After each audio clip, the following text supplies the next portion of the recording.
Vous êtes sur le point d'écouter Distorsion, un podcast sur... Deputies say that Grant Amato stole hundreds of thousands of dollars from his family and sent it to a Bulgarian web model that he never even met. Prosecutors say Grant Amato killed his parents and brother inside their Chuliota home back in January, but Amato and his lawyers maintain he's innocent. Des histoires étranges de l'ère numérique.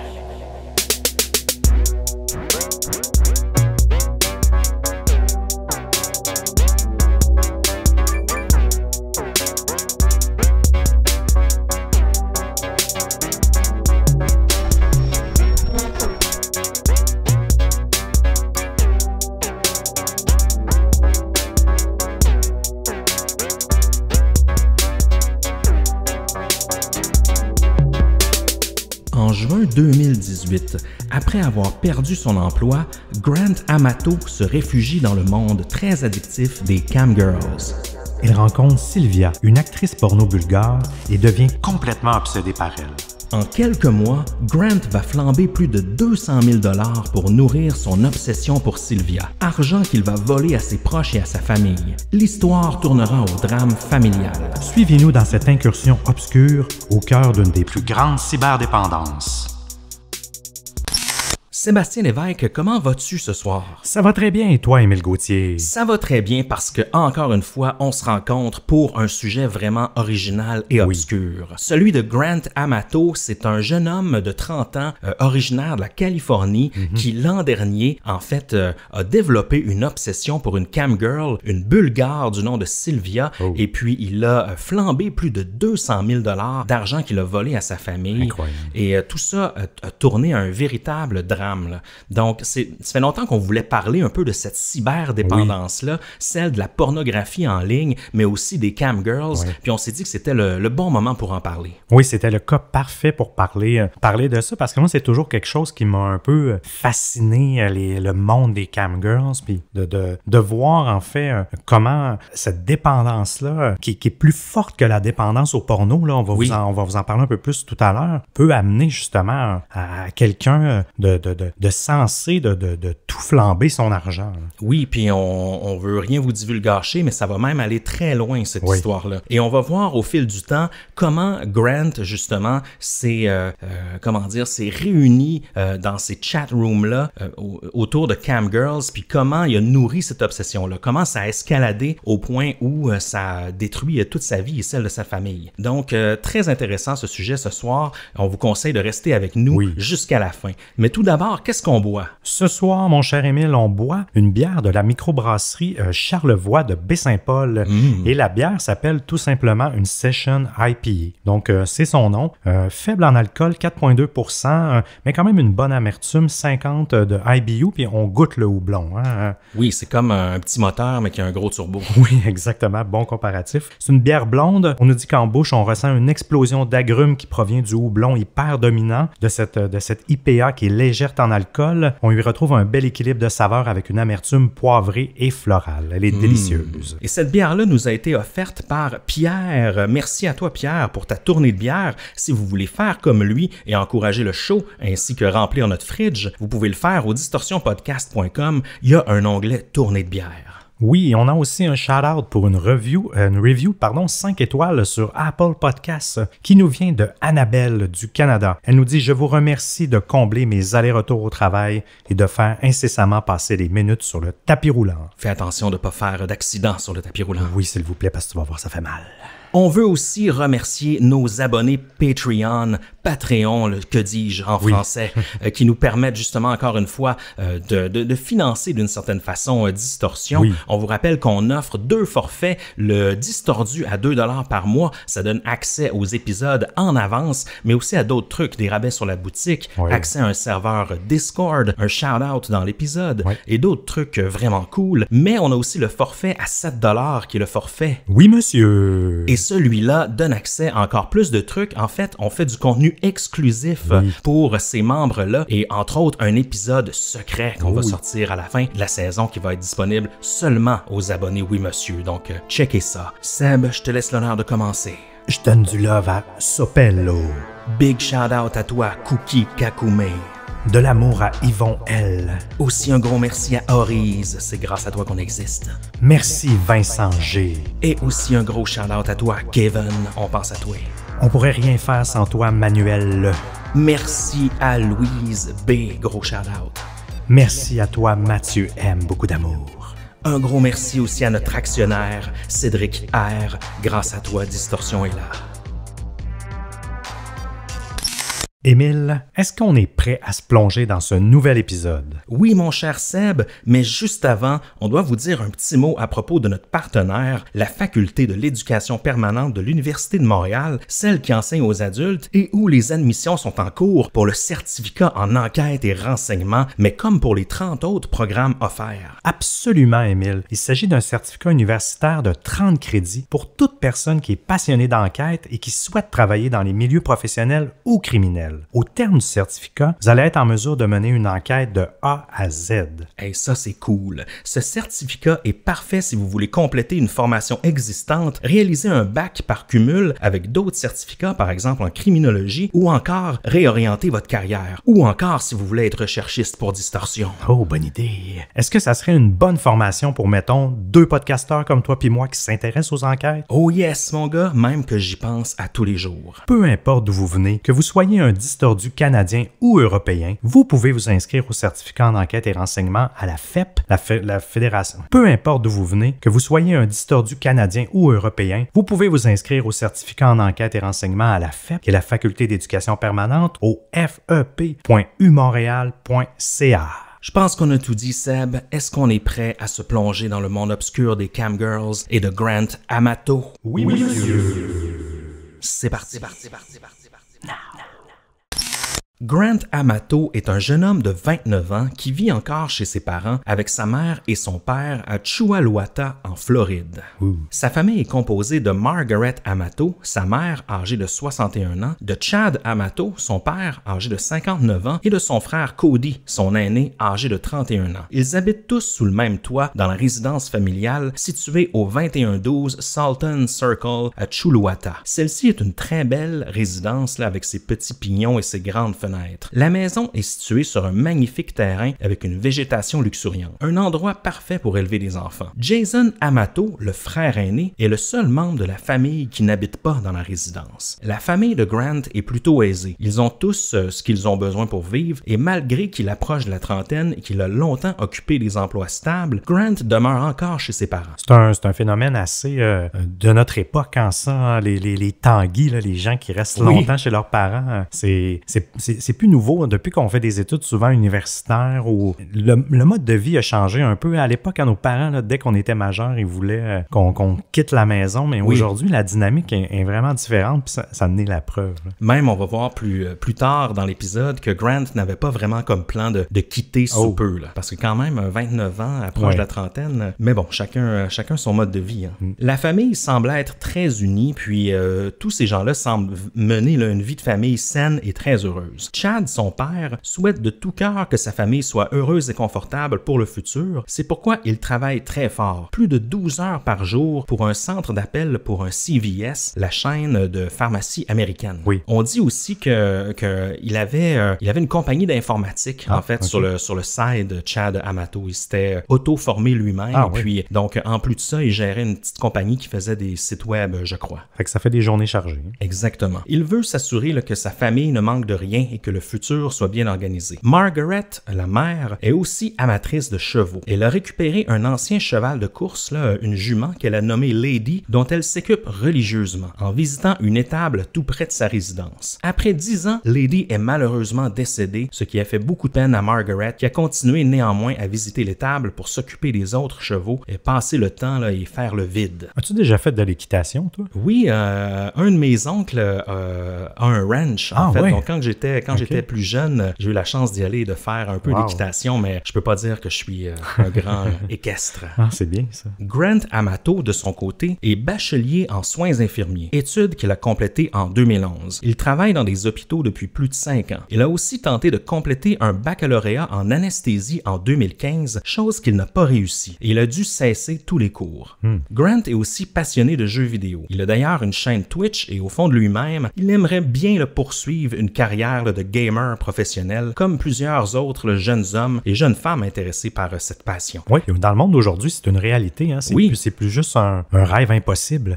Ça peut devenir une réalité de gagner sa vie dans le e-sports. Oui, mais c'est un pourcentage très mince des gamers. Mais oui, c'est vrai. C'est comme les chanteurs et les acteurs. Hein? Et comme les sportifs professionnels. Oui, exact. Il joue entre autres à Destiny, à Dark Souls et à Elder Scrolls, la franchise, selon sa page Facebook. Il est aussi passionné d'anime et de manga japonais. Il va régulièrement faire des achats sur le site J-List, qui est spécialisé en produits japonais qui sont non disponibles en Amérique. Lui et son frère Cody sont très proches les uns des autres, voire inséparables. Ils sont allés à la même école secondaire ensemble. Ils ont aussi étudié en infirmerie au même moment. Grant s'était aussi inscrit en anesthésie, mais malheureusement pour lui, il n'a pas eu les scores nécessaires pour poursuivre les études. De plus, les deux frères avaient aussi une passion pour le airsoft, les armes à propulsion à air, et ils faisaient partie d'une équipe compétitive de airsoft appelée Remedy. Les deux frères comptaient aussi s'acheter des BMW pareils quand ils auraient les moyens un jour dans le futur. Ils avaient aussi des plans plus ambitieux, c'est-à-dire d'occuper la maison de leurs parents en Floride après la retraite de ceux-ci. En effet, les parents de Grant et Cody avaient acheté une maison au Tennessee pour aller y passer leurs vieux jours. Vraisemblablement, les frères Amato étaient très proches les uns des autres et plein d'amour régnait au sein de cette famille très unie. Il semblerait aussi que les deux frères Amato avaient une passion pour les vraies armes aussi, pas juste le airsoft. Donc, Cody possédait plusieurs armes et les deux allaient faire du shooting dans un shooting range. Oui. Mais je reviens un peu à ce que tu disais. C'est quand même assez rare qu'on voit ce type de famille, du moins ici au Canada, vivre chez ses parents à 30 ans, mais en plus avoir des plans pour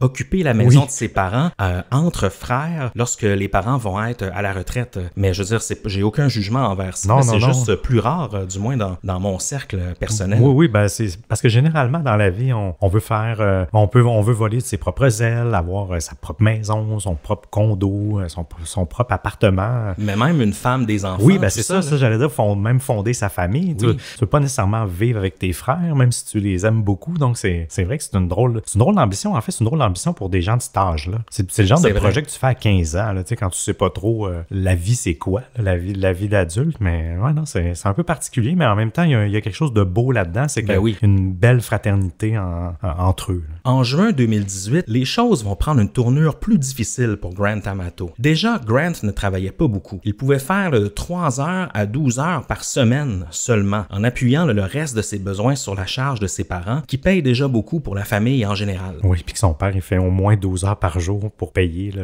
tout ça. Alors que le jeune homme connaît une bonne année et une carrière qui se dessine bien dans le monde de la santé, il va commettre une importante erreur de jugement. En juin 2018, les policiers sont appelés chez Advent Health Orlando, l'hôpital où travaille Grant en tant qu'infirmier, pour signaler un important vol de doses de propofol, qui est un puissant sédatif, jusqu'à 10 fois plus puissant que du Xanax. C'est entre autres ce qui a tué Michael Jackson. Ah, ok, oui. Selon eux, Grant aurait volé 8 doses en infirmerie de l'hôpital car il croyait que certains patients ne se faisaient pas prescrire les bonnes doses. Donc, non seulement Grant a volé plusieurs doses, je pense que c'était 268 $ de la dose. Donc, en valeur, c'est plus de 2000 $. Mais en plus, il les a administrés à un patient sans l'approbation d'un médecin. Donc, il les aurait administrés de son propre chef, de sa propre initiative, ce qui est une infraction importante dans le monde de la santé, qui est très dangereux aussi. Mais pourquoi?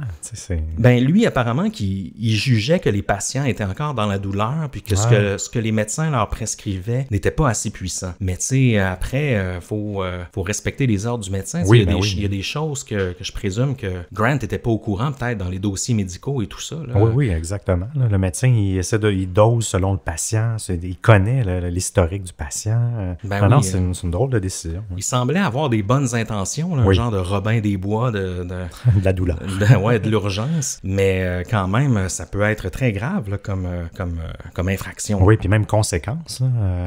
Oui. Malgré tout, des accusations formelles ne seront pas portées contre Grant, car il ne fut pas considéré comme quelqu'un de dangereux, comme quelqu'un que tu peux laisser en liberté. Il semblait pas avoir de problème rendu là. Il semblait être, reconnaître ses torts dans cette histoire-là. Il y avait des bonnes intentions. Mais ceci dit, il sera congédié sur le champ de l'hôpital Advent Health d'Orlando, avec peu de chances de se retrouver un emploi dans le monde de la santé. Ouais, c'est une grosse tâche à ton dossier. Oui, c'est une faute éthique très importante. Puis ça faisait 5 ans, c'est pas très long comme carrière non plus dans ce domaine-là. Donc, c'était quand même encore quelqu'un qui avait des choses à prouver. Avec sa perte d'emploi et son échec là, pour ses cours en anesthésie, Grant tombe légèrement en dépression et va s'isoler de plus en plus. Il va passer ses journées, voire ses nuits entières à jouer à des jeux vidéo, cumulant très peu de sommeil, ce qui affecte son humeur, évidemment, sa forme physique et son jugement. Son frère Cody va commencer à payer les dépenses pour Grant, incluant les 8 000 $ nécessaires à sa défense là, dans le dossier du vol de Propofol.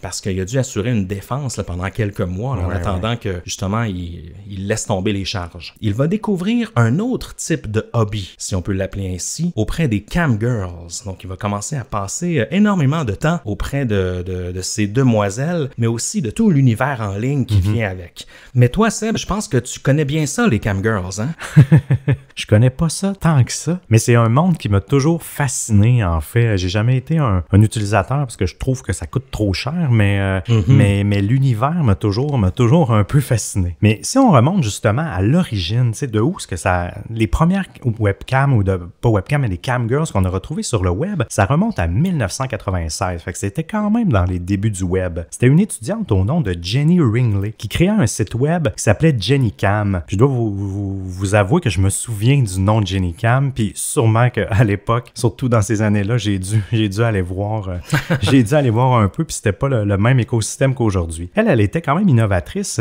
Jenny, elle utilisait sa caméra d'ordinateur dans sa chambre et se photographiait automatiquement aux quelques minutes dans son quotidien, lorsqu'elle se brossait les dents ou pliait du linge, en plus de faire quelques striptease à l'occasion. Mais là, je vous disais de prendre des photos automatiquement. Je vous rappelle qu'à l'époque de 1996, les webcams n'étaient pas ce qu'on avait aujourd'hui. La qualité n'était pas là. Puis c'est vrai que souvent, elle ne filmait pas, elle prenait des photos. Donc, ça devait prendre moins d'espace, en fait, que d'enregistrer une vidéo de piètre qualité et la mettre sur le web. Donc, c'était un peu le processus. Au départ, tout son site était gratuit. Mais en 1998, 2 ans après, elle a décidé de créer une section payante avec du contenu exclusif. À l'époque, il n'y avait pas de chat non plus qui était disponible pour discuter avec elle. Toujours en 98, il y a une concurrente qui arrive sur le marché avec un site payant du nom de Amanda Cam. Ça aussi, je me suis souvenu du nom étrangement. Et elle ouvre un site web et elle a décidé de se filmer partout autour de sa maison. Elle a investi beaucoup, elle a mis plein de caméras un peu partout et elle a été la première à créer un peu le type de cam girl, mais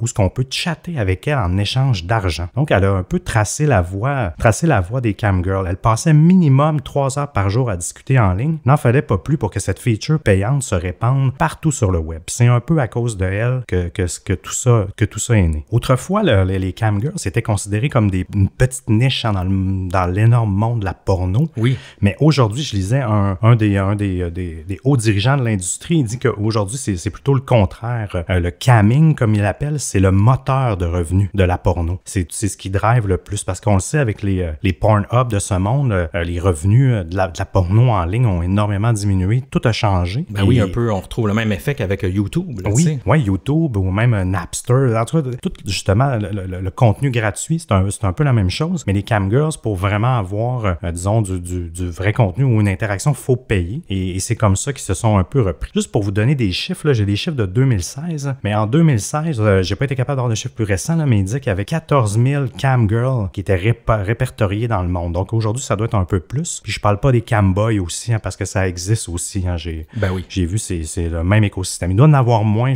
j'ai l'impression qu'il y en a moins quand même. Là. Mais bref. Ça c'est une stat qui m'a surpris. Constamment, là, à chaque minute, il y a toujours 240 000 personnes qui sont en train de regarder une cam girl dans le monde. C'est beaucoup, là. Ben oui. Sans arrêt, c'est quand même assez impressionnant. Puis je lisais un article sur plusieurs cam girls, cam boys, sur leurs revenus. Et eux, ça varie. Hein, ça varie selon comment tu travailles. Généralement, c'est entre 500 et 6 000. 6 000, c'est vraiment dans les tops, mais ils disent par mois. Par mois, oui, exact. Ils font entre 1500 et 2000 par mois, ce qui est quand même un bon revenu. Mais j'ai l'impression qu'il y en a qui doivent faire vraiment plus. Je suis sûr que oui. Avec les shows privés. Puis je suis sûr que oui. Même, c'est ça, c'est un article de Vice, si ça vous intéresse. Puis je trouvais justement que les revenus n'étaient pas si élevés. En fait, selon moi, ils ne doivent pas travailler tant d'heures que ça par jour. Ça doit être que quelques heures par jour pour un revenu respectable. Oui. J'ai répertorié aussi les 5 plus gros sites, les 5 plus gros sites de cam qui existent sur le monde. Puis je vais vous donner le trafic.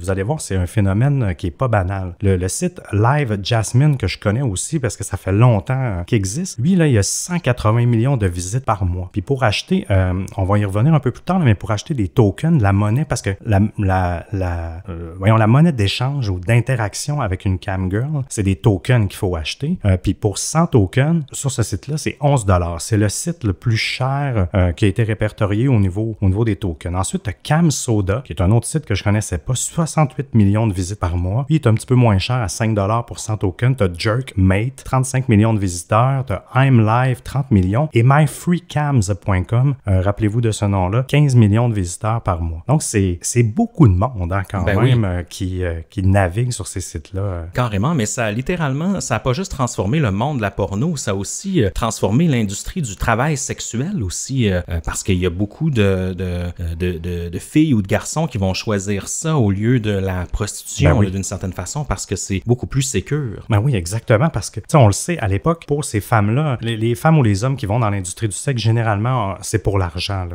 C'est rare qu'il y ait d'autres motivations. Et à l'époque, il fallait avoir un contact, autant dans la danse que faut que tu sois là. Mais maintenant, avec le web, ça a tout changé. Donc, ces femmes-là, ils peuvent soit être des travailleuses autonomes, faire ça de chez eux avec un équipement minimum. Ils n'ont pas de contact, ils n'ont pas de pimp. Ils sont pas dans un milieu où la drogue, la violence est présente. Donc, même si je disais que ça a diminué beaucoup les MTS et les ITS, pardon. Là, mais tout ça a eu un impact positif sur l'industrie du sexe, en fait, pas sur les travailleuses du sexe, pardon. Et ça a vraiment diminué ça à cause de ça, parce que généralement, maintenant, il y a deux formes. C'est soit, comme je vous dis, que tu es travailleur autonome, ou il y a des compagnies sérieuses maintenant qui ont soit des entrepôts d'endroits où ce que tu peux soit aller sur place faire tes shows, ou ils te fournissent une infrastructure pour que toi, tu le fasses de chez toi et que tu n'as rien à gérer. Mais ces gens-là, c'est des hommes d'affaires, c'est pas des pimps. Fait que la dynamique n'est pas la même. Par contre, que j'ai vu qu'il y a certains... C'est pas toujours beau non plus dans ce monde-là. Il y a toujours de l'abus un peu partout. On retourne à notre histoire. En juin 2018, Grant se rend sur le site web MyFreeCams, dont je vous ai parlé tout à l'heure, qui est justement un site web où il est possible de rencontrer des filles, et vous verrez au fil du temps, contrairement à ce que le titre indique, ce site n'est pas gratuit du tout. Sur le site, il fait la rencontre d'une certaine Sylvia Venceslavova, une Bulgare supposément modèle qui offre des shows sur le site. Sylvia a une chatroom où plusieurs hommes se réunissent pour discuter tout en observant Sylvia qui va danser et poser en tenue sexy en donnant des shows érotiques. Sur le chat, les hommes peuvent payer pour lui faire différents trucs. On vous passe les détails, je suis sûr que vous êtes capable de figurer. On en sait très peu sur cette Sylvia. À part qu'elle semble habiter en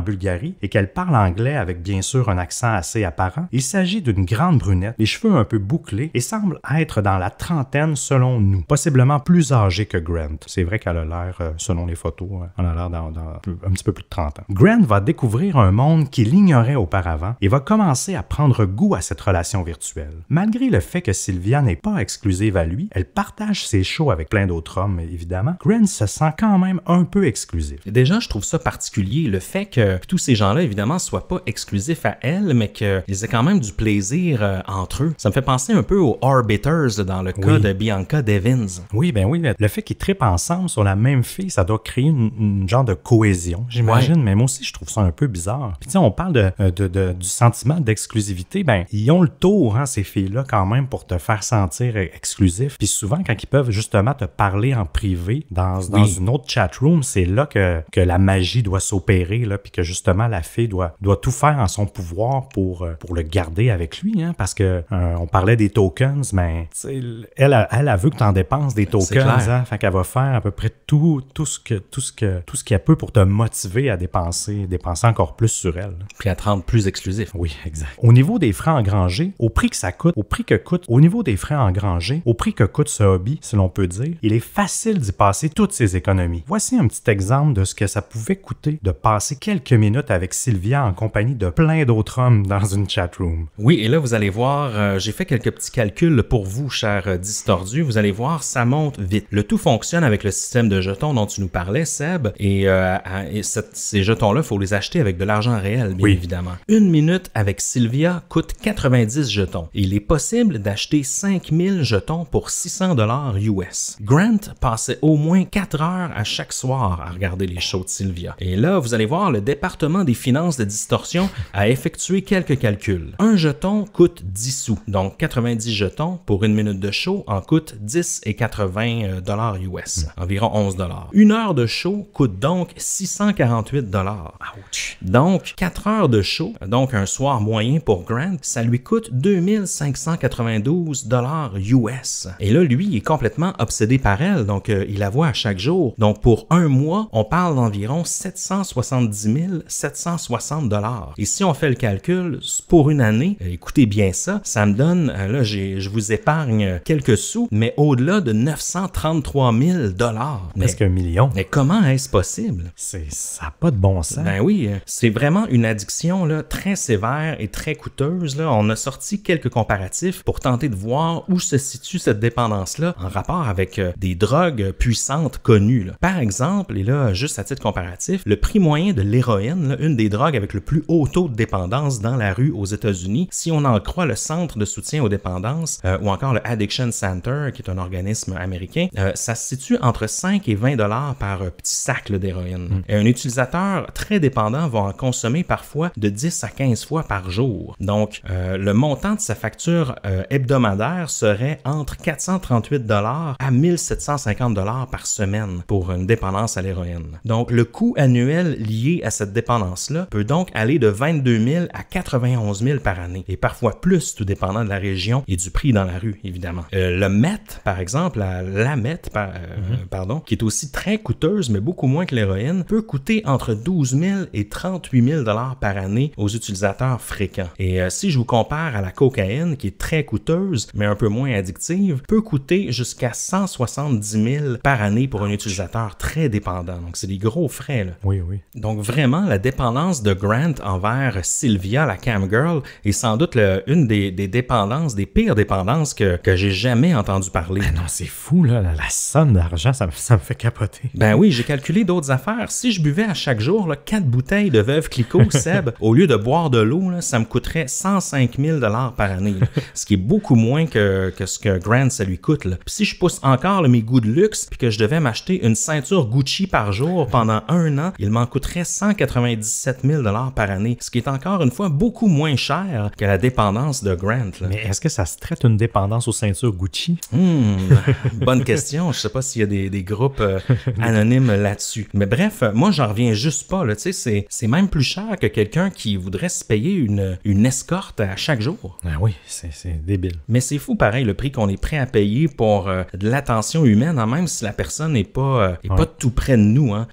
Même si échapper ses problèmes grâce à une drogue reste une motivation quand même assez importante pour toutes les addictions à des substances, ben, on dirait que c'est quand même l'attention humaine qui demeure le moteur le plus addictif là, de tout ça. Là. Mais ceci dit, les distordus, on vous encourage pas à essayer ni l'héroïne, ni la meth et ni la prostitution. Là. Mais vous pouvez y aller vers les Veuves Clicquot et les ceintures Gucci. Mais plus sérieusement, c'est vrai que tout le succès des camgirls passe par la relation humaine. Hein. Je pense que c'est vraiment ça que ça classer la porno. Parce qu'en porno, c'est une vidéo de quelqu'un d'autre. La personne n'est pas à l'autre bout pendant que tu la regardes. Et ça, c'est un peu de notre époque hein, de vivre des relations virtuelles. Puis on le sait, le cerveau les vit de la même manière. Mais je trouve ça quasiment illégal. Même si tout le monde est consentant dans tout ça, c'est quasiment de l'arnaque. Ouais, ça va loin. Ça va loin, exact. Il ne faut pas oublier non plus que les camgirls connaissent les techniques pour s'en mettre plein les poches. Elles ne vont pas tout dévoiler d'un coup. Elles vont prendre leur temps, jouer de chantage émotionnel pour étirer le temps et faire en sorte que les hommes qui les regardent se vident les poches. Pour elles, il n'y a rien d'émotif. Elles sont là pour la business. Et si ce n'était pas payant, elles feraient sans doute autre chose de leur vie. Il y a aussi d'autres services qui ne sont pas nécessairement mentionnés dans le cas de Grant, où les filles vont donner des shows en privé aux clients pour des sommes encore plus astronomiques ou encore écrire des messages personnels à ces clients-là. Les clients vont aussi voyager. Ouais. Ces clients vont aussi leur envoyer des sommes additionnelles pour des demandes spéciales, pour porter tel type de vêtements, effectuer telle position, dire des salutations ou autres dans la vidéo. Bref, il y a toutes sortes de façons de monétiser leur contenu. Et les filles sont très au courant de ces pratiques.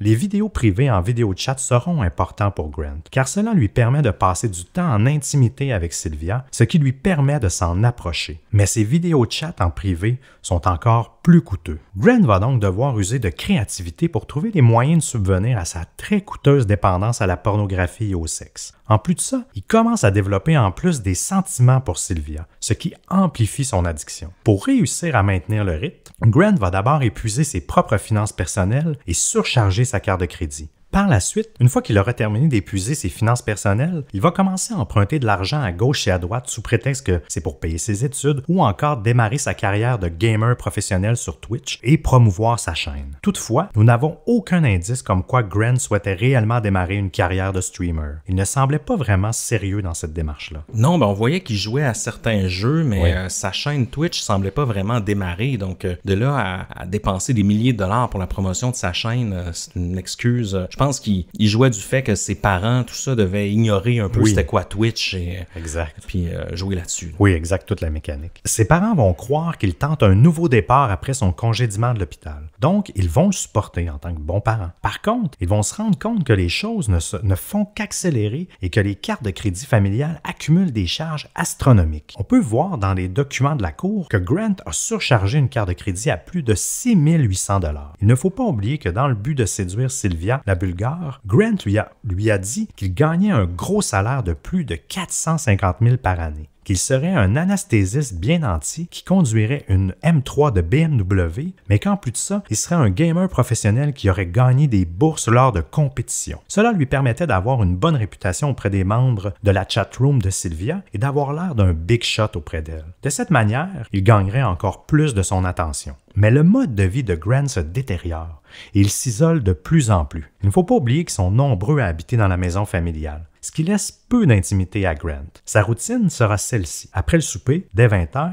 il va s'enfermer dans sa chambre et passer au moins 4 heures dans la chatroom de Sylvia. De 20h à minuit, à chaque soir, il ne fera que ça, en dépensant de l'argent de ses proches, argent qu'il ne possède pas et qu'il n'est pas en moyen de rembourser. Son train de vie devient de plus en plus pathétique. Mais c'est clair, hein? Parce qu'à chaque jour que tu dépenses, c'est dur de rembourser ça, là. C'est des grosses sommes. Ben oui, tu t'enfonces sans cesse. C'est impossible à surmonter. Puis tu restes isolé. Lui, il y a aucune raison de sortir de chez lui. Donc, il reste un peu dans sa chambre à écho, lui seul avec les autres membres de la chatroom de Sylvia. Là. Donc, c'est très... c'est normal qu'il se sente dépressif. Puis que c'est un peu abrutissant, là, ce mode de vie-là. Oui, vraiment. Puis il n'y a plus d'argent pour sortir aussi d'une autre manière. Ben non. Tout passe là. Puis aussi, s'il veut, même s'il reprenait sa job d'infirmier, mais là, il a été congédié pour le vol de Propofol, ben, il pourrait même pas arriver à ce rythme de vie-là. Donc, il travaillerait encore plus, passerait moins de temps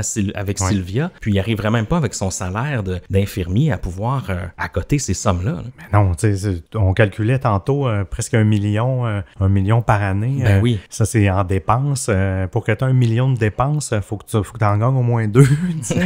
Qui gagne 2 millions? Peu de gens. C'est fou. Vers le milieu de l'automne, là, fin novembre, début décembre, Grant va avoir envoyé plus de 200 000 $ à Sylvia via la chatroom, donc en quelques mois seulement. C'est beaucoup d'argent en si peu de temps. Il va même voler plus de 60 000 $ à son frère Cody, après avoir, entre autres, vendu ses armes à feu sans lui dire. Il va aussi utiliser cet argent afin d'envoyer des cadeaux à Sylvia en Bulgarie. Il va lui envoyer des jouets sexuels, par exemple, des sous-vêtements et autres tenues afin qu'elle puisse faire des vidéos en les portant et en utilisant les jouets sexuels devant la caméra. Lorsque Chad, son père, apprend qu'autant d'argent est disparu des coffres familiaux, il est en furie. J'espère. On le comprend. Non seulement il est frustré de la malhonnêteté de son fils, mais en plus, il n'en revient pas qu'il ait dépensé autant d'argent pour une étrangère qu'il n'a jamais rencontrée. Son père, qui est téléphoniste là, chez CVS, avait aussi un autre emploi à temps partiel en tant que programmeur web, donc de ce que je vous ai parlé. Là. Donc évidemment, il était découragé. Il va expliquer à une de ses sœurs qu'il doit réhypothéquer la maison familiale et qu'en plus, il ne pourra pas prendre sa retraite telle que prévue, là, puis aller vivre dans sa maison du Tennessee. Là. Il va devoir revoir son futur, revoir ses plans de retraite. Là. C'est un monsieur qui est quand même dans la soixantaine, donc tu commences à avoir hâte à la retraite aussi. Oui, puis il travaille fort, c'est tellement triste. Il devra donc continuer à travailler encore de longues heures par jour pour une durée indéterminée en raison des dépenses de Grant envers Sylvia. La famille de Grant ne sait plus quoi faire pour tenter de le sauver de ce gouffre financier, en plus de cette dépendance incontrôlable, parce que il y a ce problème-là qu'il faut régler aussi. Oui, mais oui. Mais pourquoi qu'ils ne coupent pas les cartes de crédit ou ils ne coupent pas l'accès Internet ou qu'ils ne le mettent pas dehors? Je comprends que tu ne peux pas faire ça. On va y venir. OK. Lorsque questionné par ses parents, Grant leur explique que que Sylvia est véritablement sa copine et que les deux sont dans une relation bien réelle. Donc, il est un peu brainwashé, notre Grant. Là. Les paiements que reçoivent Sylvia montrent une histoire bien différente. On ne devrait pas devoir payer pour être dans une relation amoureuse, n'est-ce pas, les distordus?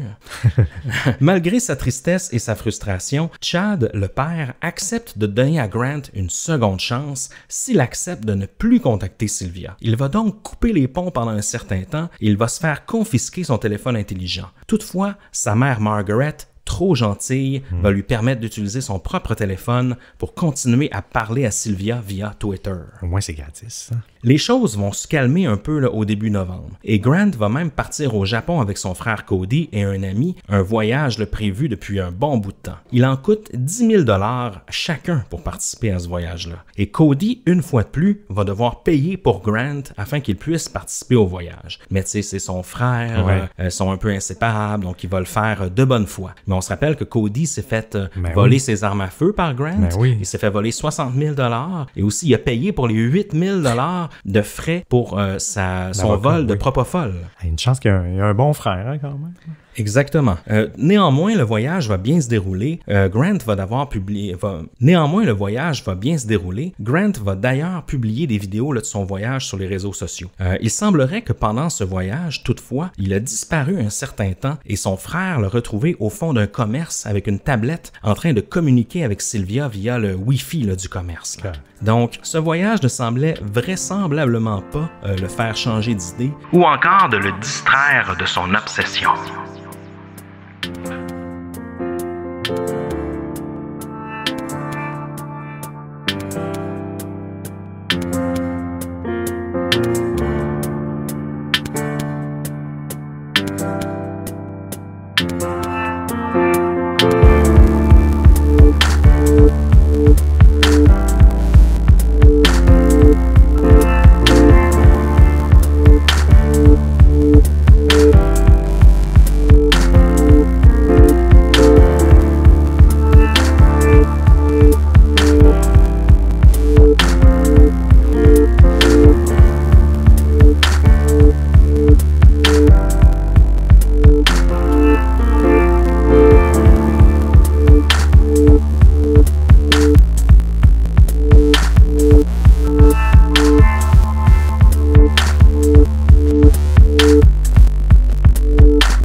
son retour du Japon, son père Chad ne s'est toujours pas remis de tout cet argent perdu et du fait que son fils s'est mis autant dans le pétrin pour une fille qu'il n'a jamais rencontrée. Il va expliquer à Grant qu'il doit vraiment se prendre en main et que cette dépendance malsaine est en train de ruiner pas seulement lui, mais toute sa famille. Ce dernier prend très mal ses reproches et décide de partir quelques jours vivre chez une tante. Lors de ce séjour, il va réussir quand même à trouver une manière de combler son obsession. Il va fouiller dans le porte-monnaie de sa tante et dérober tout l'argent qui s'y trouve, en plus de prendre des photos de sa carte de crédit qu'il va stocker dans son téléphone. Elle ne se rendra pas compte de ce vol et le tout va passer légèrement inaperçu. Toutefois, peu de temps après, elle va découvrir de mystérieuses charges portées à son compte bancaire, des charges qui disparaissent en direction de la Bulgarie. Elle va tout de suite en parler à Chad, le père de Grant, qui devra gérer la situation avec Grant qui ne s'améliore toujours pas. Cody, son frère, va accepter encore une fois de rembourser sa tante pour les dommages causés par Grant. Il a donc de l'argent, son frère. Oui, pour un infirmier. Oui, hein? C'est fou, mais c'est sûr que quand tu habites chez tes parents, tes charges de base sont beaucoup minimes, fait que t'as du lousse, comme on dit, pour en mettre dans ton compte, mais quand même,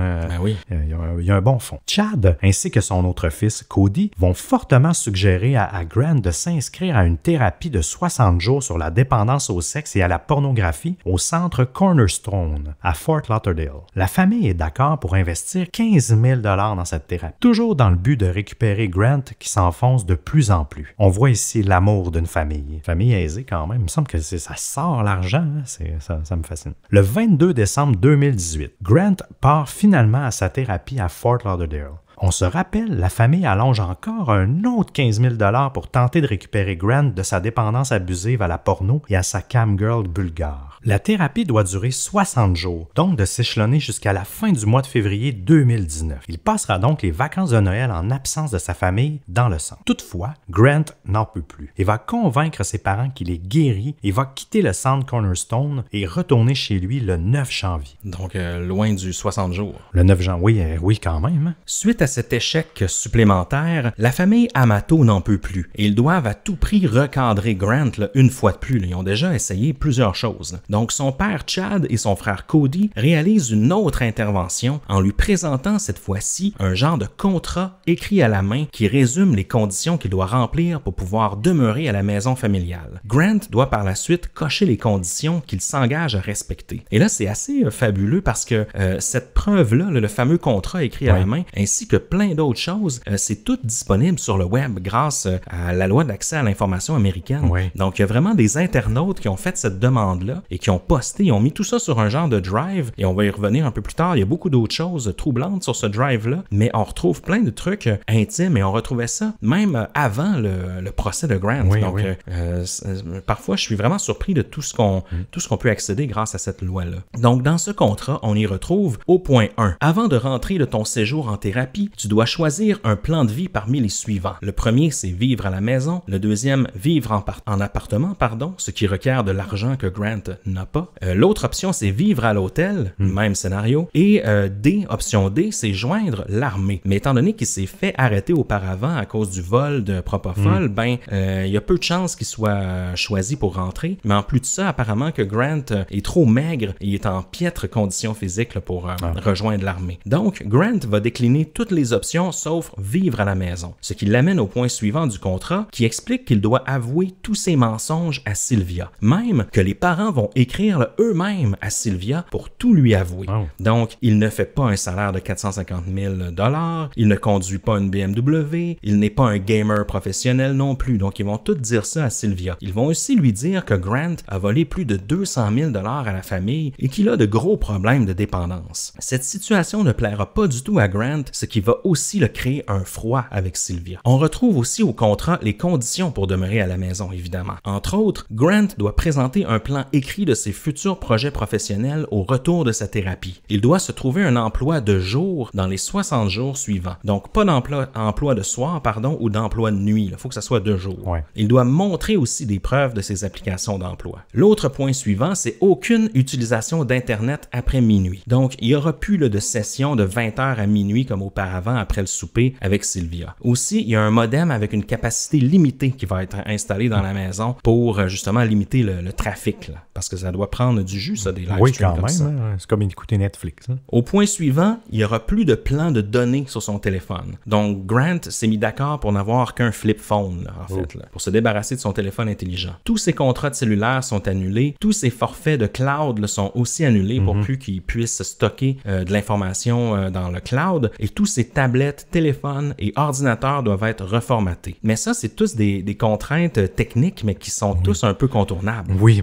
exact. En plus de cela, tous les comptes bancaires de Grant sont annulés. Bref, il n'a plus le droit de toucher à de l'argent tant qu'il n'a pas de plan de vie concret. Bon, ce qui est la base ici, je pense. Là. Il est inscrit dans le document aussi là, que la famille ne supportera plus jamais Grant financièrement en raison des abus qu'il a commis. On peut y remarquer quelques détails intéressants. Et là, c'est quand même drôle qu'on retrouve ça là-dedans. Il est noté que la famille, et là je cite, s'attend à des excuses un jour ou l'autre, mais qu'ils doutent qu'ils en auront en raison de l'absence de remords de Grant. Oh. Donc c'est comme si Grant vraiment n'avait pas idée là, qu'il causait du tort à la famille. Il n'y a aucun remords, aucune émotion par rapport à ça. Mais il est aussi noté sur une ligne plus bas, là, et là c'est particulier, c'est drôle de lire ça, que Grant a choisi une étrangère physiquement absente au lieu de sa propre famille dans le contrat. Et là, Grant va rayer cette ligne du contrat. Oh, OK. C'est la seule ligne qui raye, parce que lui, il estime que lui et Sylvia, c'est de l'amour réel. Donc pour lui, ça n'a pas lieu d'être dans le contrat. Donc le contrat se termine en indiquant que si Grant ne respecte pas les conditions ci-haut, il n'aura plus droit de vivre à la maison et se fera retirer sa clé. Le tout est signé par tous les partis présents, mais on ne sait pas trop si Grant respectera finalement les conditions nécessaires pour se reprendre en main, parce qu'on le sait, il y a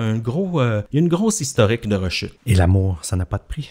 Le 9 janvier, à son retour de thérapie dans le cadre de sa tentative de réhabilitation, il envoie un message à toute la communauté de Sylvia sur sa chatroom, ce qui est pour le moins surprenant. On se serait attendu à un message privé peut-être, mais pas un message envoyé à tous. Dans cette étrange lettre qui est très longue, Grant y révèle tous les mensonges qu'il a dit au cours des derniers mois. C'est un peu troublant de lire tout ça. Il s'excuse d'abord à Sylvia pour avoir manqué à sa confiance et pour lui avoir menti. La plupart des éléments dans son message sont en lien avec Sylvia. On y retrouve peu de remords envers tout l'argent qu'il a volé à sa famille. Il explique que son objectif était de repartir à neuf en janvier, de tout arrêter les mensonges et de reprendre le boulot dans un hôpital comme il se doit. Il va adresser des messages personnalisés pour d'autres membres du groupe aussi. C'est assez drôle de voir cette dynamique-là. Les différents hommes ne sont pas concurrents, ils se battent pas contre les autres pour attirer l'attention, c'est comme s'ils étaient tous en couple avec Sylvia. Ouais, c'est un peu comme un genre de harem virtuel, on dirait. Exact.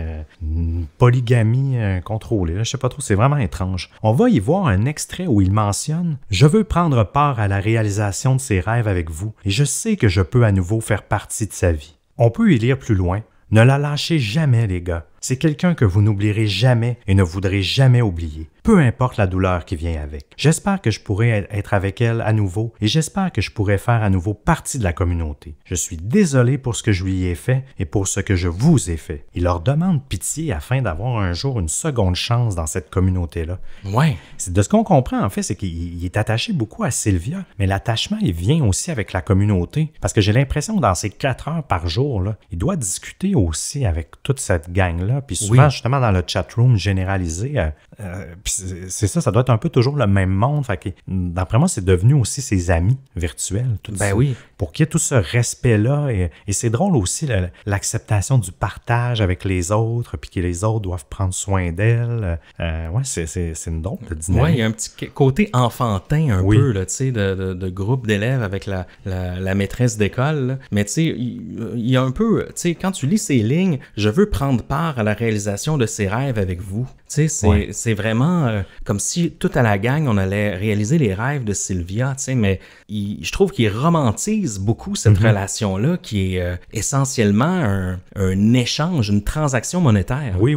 Ben elle offre un service, puis eux, ils payent pour le service. Ça va pas plus loin que ça. Là. C'est comme quand on achète la pizza. Là. On paye pour la pizza, ils nous la donnent. Je simplifie, mais c'est le même genre de transaction, mais eux, ils vont on s'attache pas à notre livreur de pizza, là. Mais lui, ça va beaucoup plus loin dans tout ça, mais c'est là que ça devient omnubilant pour ces gens-là. Malgré la situation et le contrat qu'il a signé avec sa famille, Grant n'a pas cessé de communiquer avec Sylvia. Il passe maintenant par Twitter, en utilisant entre autres le téléphone de sa mère Margaret. Lorsque son père l'apprend, il devient furieux. Ben oui, il doit être fâché après sa mère qui lui a permis d'utiliser. Il brise le contrat. Le 24 janvier au soir, Chad le sermonne fermement et selon Grant, l'agrippe par le t-shirt pour le brasser. Il demande à Grant d'embarquer ses affaires et de quitter la maison. Il prendra plusieurs heures à Grant pour emballer ses choses. Il aurait quitté la maison finalement vers minuit, encore selon lui. Donc son père s'est vraiment décidé à le mettre dehors. Oui. Voir la patience de ses parents, ils ont été très patients, mais là, ils se sont vraiment rendus au bout de l'élastique. Moi, j'aurais été beaucoup moins patient que son père. Là, Puis son père aussi, Chad, faisait pression parce qu'on sait que Grant a volé les cartes de crédit de sa tante aussi. C'est vrai, Puis à d'autres membres de la famille. Donc, lui devait faire un peu du damage control avec la famille pour s'assurer qu'il ne porte pas de charge contre Grant. Donc, il devait s'assurer qu'il y ait des plans de remboursement pour tous les membres de la famille aussi qui se sont fait frauder là, par Grant. Là. Oui, parce que c'est vrai ce que tu dis, parce que sa tante, il n'y a rien légalement qui pourrait l'empêcher de l'accuser de vol, là, parce que c'est du vol. Ben oui. C'est vraiment un bon père aussi. Là. Le gars a 30 ans, 29 ans. Le 25 janvier au matin, Cody ne se présente pas à l'hôpital où il travaille, lui aussi comme infirmier. Ses collègues appellent les policiers pour demander ce qu'on appelle un welfare check, là, qui est un peu... tu peux appeler aux États-Unis les policiers, tu peux sûrement ailleurs faire ça aussi, là, mais demander juste un état de quelqu'un. Okay. Je crains pour telle personne. Pouvez-vous aller se présenter chez eux, juste voir si tout va bien? Oui. Un welfare check. Parce que vraiment, là, c'est pas dans les habitudes de Cody de ne pas se présenter au travail. Donc, ça lui est jamais arrivé. Sa copine aussi, la copine de Cody, parce qu'il y a une copine, elle s'inquiète car la veille, elle, Cody et Chad s'étaient textés à propos de la dispute entre Grant et son père, mais avait finalement confirmé en fin de soirée que tout était OK. Donc, elle savait que ça avait brassé la veille dans la maison familiale. Les policiers se pointent donc au 2112 Sultan Road vers 9h du matin, là, le 25 janvier. Il n'y a aucune réponse lorsqu'ils cognent aux portes. Ils activent même une sirène sur la voiture, mais pas plus de réponse. Ils remarquent que les voitures des occupants sont bien dans la cour devant, par contre, là, ce qui indique qu'il devrait au moins avoir quelqu'un à l'intérieur. Ils décident d'entrer à l'intérieur de la maison de force en débloquant une serrure à l'aide d'un couteau. En entrant, ils se retrouvent devant une scène épouvantable. Et là, selon le rapport d'enquête que j'ai aussi consulté, là, qui est disponible en ligne, les policiers qui sont arrivés sur les lieux, ils découvrent d'abord un homme gisant dans une mare de sang dans la cuisine. Il sera éventuellement identifié comme étant Chad Amato, le père de famille. Sur le comptoir, il y a encore du poulet en préparation, comme si la famille préparait le souper. Chad porte un étui à pistolet à l'ange. Faut pas oublier que cette famille-là là, est très friande d'armes à feu. Là. Donc, un peu tout le monde possède des armes à feu, mais quand même, Chad, le père, avait sa ceinture d'armes à feu à la taille là, en cuisinant le souper. Là. C'est bizarre. Donc, est-ce qu'il s'attendait à quelque chose? Je sais pas trop. Un peu plus loin dans la maison, dans une chambre de storage, on y retrouve un autre homme habillé en costume d'infirmier, gisant lui aussi dans une gigantesque mare de sang. Il a reçu vraisemblablement un coup de feu à l'œil. Il serait identifié comme étant Cody Amato. Les policiers poursuivent leur chemin dans la maison. Alors qu'ils arrivent dans une autre salle, un bureau, ils aperçoivent une femme assise sur une chaise devant un ordinateur, la tête sur le bureau, lui aussi maculée de sang. Il s'agit de Margaret, la mère de la famille. Elle aurait été tuée par exécution, de dos, d'une balle derrière la tête. Elle buvait là, un petit verre de vin qui a été retrouvé juste à côté là, de l'ordinateur. Absent de la maison, Grant Amato, qui réside là évidemment, ainsi que sa Honda Accord blanche 1996. Grant est donc officiellement recherché et considéré comme armé et dangereux. Mais qu'est-ce qui s'est passé dans cette maison-là? C'est fou, hein? Toute la famille, ou presque, est assassinée. On se rappelle que son frère aîné, Jason, lui, n'habite pas dans la maison. Oui, donc vrai. lui, il est potentiellement encore en vie. Grâce aux preuves numériques, là, on a entre autres pu déterminer que le drame a dû se produire vers 16h44 la veille, le 24, puisque c'est à ce moment que l'activité s'est terminée sur l'ordinateur de Margaret, parce que vraiment, elle était devant une session informatique. Là. Grâce aux stations routières payantes, les enquêteurs ont pu déterminer que Grant voyageait vers l'est sur la route 408 vers 10h du matin ce jour-là. Par contre, ils ne retrouvent pas la voiture dans les environs. C'est le 26 janvier qu'il est finalement localisé dans un hôtel Doubletree de la chaîne Hilton, près d'Orlando, en Floride. Grant a été localisé sur les vidéos de surveillance de l'hôtel et il se serait fait assigner la chambre 336. Lorsqu'ils arrivent sur les lieux, Grant sort de sa chambre et accepte de suivre les policiers au poste. Lorsqu'il est interrogé par les enquêteurs du bureau du shérif de Seminole County, il nie avoir quoi que ce soit à voir avec le meurtre de ses parents. Même lorsqu'on lui apprend, il ne semble pas surpris. Il s'en doutait, puisque la veille, il était revenu sur les lieux en voiture et avait aperçu des voitures de police et des camions de nouvelles de la télé près de la maison de ses parents. Il explique aux policiers que la veille, il s'était disputé avec son père à propos de sa relation avec Sylvia et qu'il avait quitté la maison après avoir embarqué toutes ses affaires dans sa voiture. Les enquêteurs le confrontent en lui expliquant qu'il est le dernier à avoir vu sa famille en vie et qu'il aurait un motif valable en raison de la dispute. Il avoue que oui, c'est vrai, il aurait eu ce motif, mais qu'il n'y est pour rien. Il a quitté la maison familiale en soirée et s'est dirigé dans le parking d'un commerce où il a passé la nuit dans sa voiture. Lorsque les enquêteurs regardent certaines preuves numériques, même très basiques, l'histoire de Grant ne fait pas de sens. Il aurait effectué des recherches sur Google sur le meurtre de ses parents avant même qu'il n'ait eu vent de l'histoire. Étrangement, il n'aurait jamais tenté de les contacter. Ouais, c'est drôle de chercher une nouvelle avant que supposément elle soit comme diffusée. Oui. Il me semble que ça t'incrimine. Il est donc maintenu en détention et on lui porte des charges de meurtre au premier degré, donc prémédité. En Floride, il risque la peine de mort. De son côté, il nie toute implication et plaide non coupable. Ce qui complique le travail des enquêteurs, c'est qu'on ne trouve pas de preuves concrètes scientifiques qui le lient au crime. Évidemment, son ADN est partout dans la maison parce qu'il y vit dans cette maison-là. La scène a aussi été maquillée pour donner l'impression que Cody a assassiné tout le monde pour s'enlever la vie par la suite. Un pistolet un pistolet sera déposé tout près du corps de Cody pour laisser croire ce scénario qui ne convainc pas du tout les enquêteurs. Non, c'était un peu maquillé d'une manière maladroite, là, la scène de crime, là, avec justement en tentant de pointer un pistolet près de Cody, mais ça fait pas de sens, la thèse du meurtre-suicide dans ce cas-là. Mais c'est vrai qu'il n'y a aucune preuve scientifique dans la scène de crime, donc c'est difficile quand même, ça complique quand même le travail pas mal. Oui. Puis apparemment que même en interrogatoire, il aurait dit aux policiers, c'est pas moi qui a fait le crime, mais par contre, mes parents, ils essaient juste de me trouver des problèmes au cours des derniers mois, puis ils me blâmaient pour tout ce qui n'allait pas dans la famille. Tu sais, donc même auprès des policiers, lorsqu'il apprenait la mort de ses parents, il les blastait quand même un peu. Là. Il y avait des mauvaises choses à leur dire. Là. Il montrait aucune émotion, aucune tristesse. Oui, aucune empathie. Déjà là, je trouve que ça t'incrimine encore une fois, d'une certaine manière. On apprend aussi que le pouce de Cody a été nettoyé de son sang et que son téléphone intelligent est manquant de la scène de crime. On va en déduire que Grant a sans doute nettoyé le pouce de son frère pour déverrouiller son téléphone afin de pouvoir l'utiliser. Cela serait très probable, puisque les traces numériques nous montrent aussi que quelques minutes après les meurtres, Grant était dans un parking d'un commerce en utilisant le Wi-Fi pour transférer $600 à qui? À Sylvia. Ooh. Non, mais tout ça va vraiment beaucoup trop loin. C'est fou pareil, là. Il tue sa famille, puis un peu après, il envoie de l'argent à la Bulgare.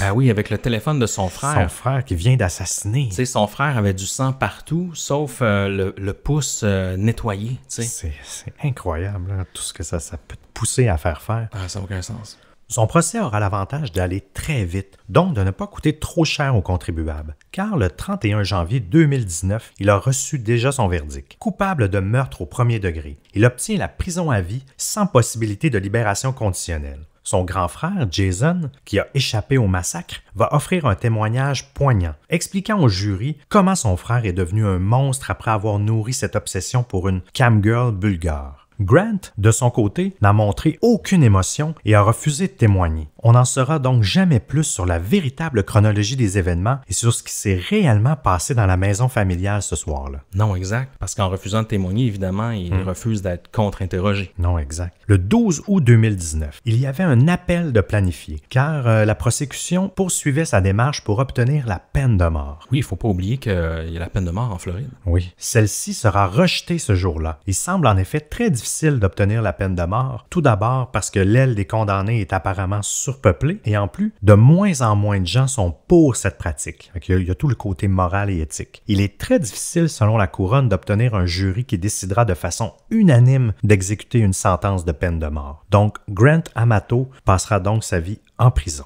Oui, peine de mort rejetée pour Grant, parce que c'est quand même un triple homicide. Hein, donc, ça serait une raison valable, je crois, pour amener la peine de mort dans cet état-là. Mais c'est vrai que c'est une pratique qu'on voit de moins en moins aussi, là.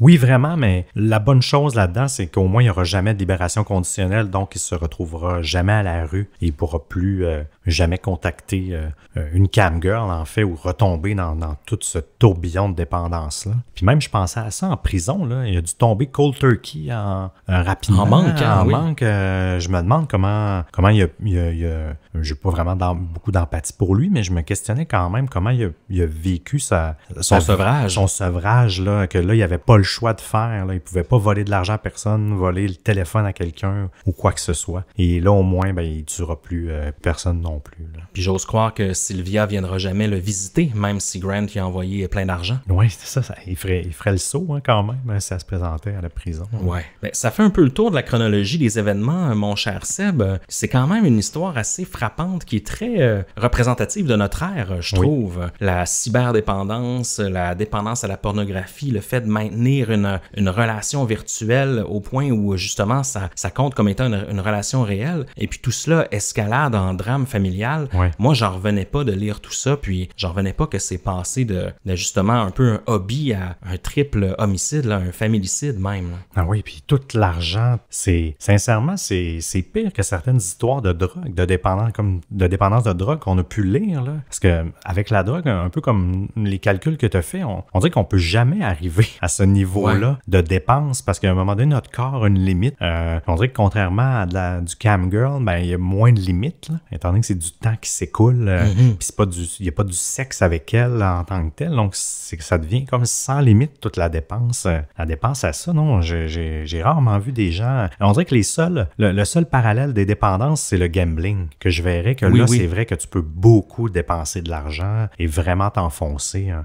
Mais à part le gambling, on dirait qu'il n'y a rien d'équivalent qui peut accoter ça dans l'ère d'aujourd'hui. Non, exactement. Puis aussi, ce qui est intéressant au niveau judiciaire de cette histoire-là, de l'histoire de Grant Amato, c'est aussi que c'est un procès sans preuves scientifiques, si on veut. C'était que des preuves circonstancielles. Donc, on n'a pas d'armes du crime, on n'a pas de témoins, mais par contre, malgré tout, on a réussi à obtenir une sentence à vie pour ce crime-là. Donc, c'est peut-être quelque chose aussi qui a joué dans le rejet de la peine de mort. Mais généralement, on va exiger des preuves un peu plus scientifiques, du moins de mémoire, mais dans ce cas-ci, c'était tellement clair que c'est lui qui l'avait fait. Puis les preuves numériques étaient tellement là aussi qu'il n'a pas pu s'en sortir. Non, mais avec une preuve de tout doute, maintenant, je sais qu'ils sont capables, même dans le cas de Kimberly Kessler, ils n'ont jamais retrouvé le corps et elle a été condamnée. On dirait que tant qu'ils ont des preuves circonstancielles, comme tu dis, ils peuvent condamner les gens malgré tout, mais je me demande si c'est courant des procès comme ça, parce qu'on n'a pas assez, pas qu'on n'a pas assez de preuves, mais qu'il manque de preuves scientifiques, comme tu dis, pour arriver à condamner quelqu'un. Oui, bonne question. Mais c'est la justice. Au moins, dans ce cas-ci, la justice a bien fait son travail. Là. Ben oui, histoire très triste, cette histoire-là, mais encore une fois, qui est très, très représentative de notre ère. Et vous, les distordus, qu'est-ce que vous en pensez de cette histoire-là? Est-ce que vous avez, vous, des cyberdépendances? Est-ce que vous voulez vous confier? Est-ce qu'on a des camgirls parmi les distordus? On serait intéressé potentiellement à discuter avec une d'elles ou l'un d'eux, un camboy peut-être aussi. Donc, faites-nous signe. Vous savez où nous trouver. Sinon, en after show, pour cet épisode-là, on a enregistré un after show. On va discuter un petit peu plus de cyberdépendance. Ça, c'est pour les abonnés Patreon au forfait Oui Monsieur, donc à 7$ par mois. C'est du contenu exclusif qui va être disponible tout de suite après l'épisode. Oui. Sinon, vous savez où nous trouver. On est partout sur Instagram, on est Distorsion Podcast. Même chose sur YouTube et Facebook. On a un groupe de discussion privée aussi sur Facebook que vous pouvez rejoindre. Et on est aussi sur Twitter. On est Distorsion Pod. Oui. Mon cher Émile, est-ce que tu aurais un mot de la fin pour nous? Absolument. Chers distordus, restez loin de la meth, de l'héroïne et des camgirls nommées Sylvia. Oh oui.